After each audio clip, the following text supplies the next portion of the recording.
Baru-baru ini, akhir-akhir ini sering kita mendengarkan tentang dampak dari pinjaman online atau pinjol. Saudara-saudara tahu bahwa ketika disosialisasikan tentang baik buruknya, ternyata buruk dari pinjaman online ini justru kemudian bisa melilit manusia, bisa melilit kita jatuh di dalam kemiskinan. Dengan bunga yang tinggi, yang kemudian tanpa kita sadari akan menjadi tanggung jawab kita di masa yang akan datang. Sehingga kemudian kita lebih lagi terjerumus di dalam kemiskinan dan kesusahan. Tetapi begitu banyak orang yang tanpa menghiraukan dampak dari pinjaman online itu kemudian terus melakukan pinjol dalam kehidupannya, dalam menjalani hidupnya. Saudara-saudara, hal yang sama sering kita mendengarkan ketika ada orang-orang, anak-anak muda di Indonesia ini yang kemudian mencari pekerjaan. Mereka kemudian terjerembab, mereka kemudian jatuh di dalam dusta, penipuan, di dalam trafficking, human trafficking, saudara-saudara sekalian.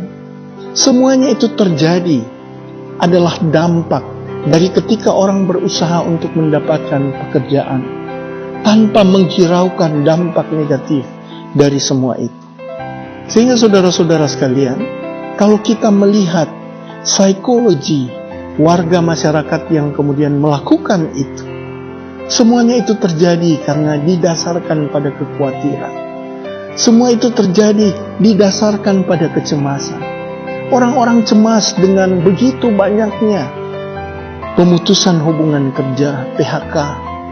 Orang-orang ketakutan dengan tingginya harga dolar.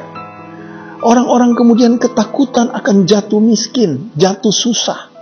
Sehingga orang melakukan apa saja yang kemudian saudara-saudara bisa menjerumus mereka ke jurang yang lebih dalam. Saudara-saudara, apakah itu keputusan yang bertanggung jawab? Sebagaimana seseorang pribadi seperti kita, saudara-saudara, kedewasaannya dinilai dari kemampuannya untuk mempertanggungjawabkan keputusan yang dia ambil.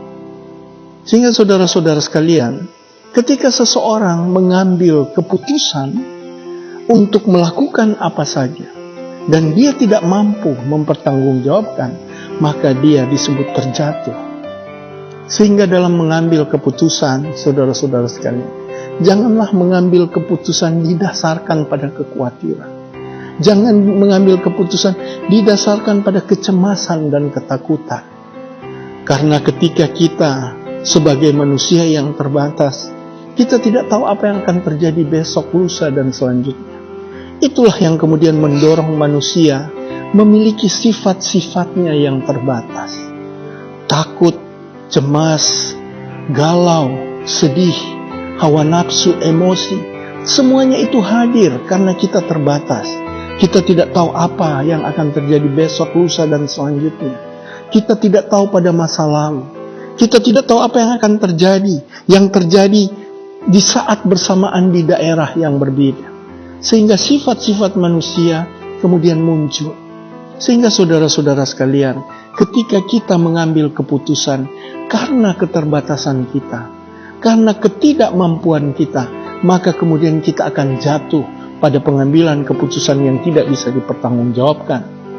Maka saudara-saudara sekalian, bagaimana caranya agar supaya keputusan yang kita ambil itu kemudian bisa kita pertanggungjawabkan?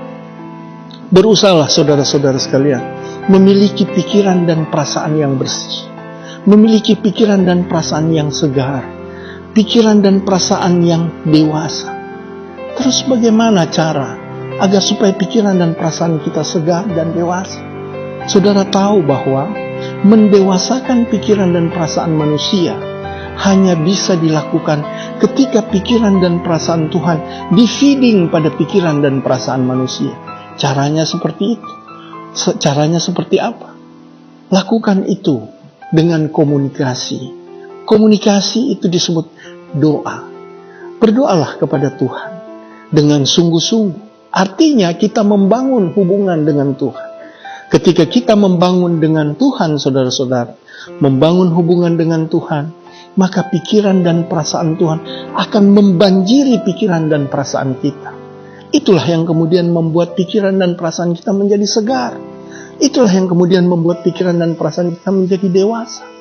Sehingga ketika kita dewasa, ketika pikiran dan perasaan kita segar, kita kemudian akan mempertimbangkan dan tidak melakukan hal-hal yang tidak bisa dipertanggungjawabkan.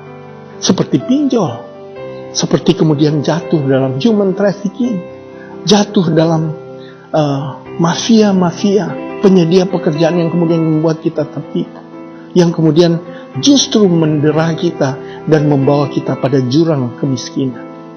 Berusahalah untuk memiliki pikiran dan perasaan yang segar dengan membangun hubungan dengan Tuhan, yang kemudian itulah yang secara psikologi akan membuat semua keputusan kita bisa dipertanggungjawabkan.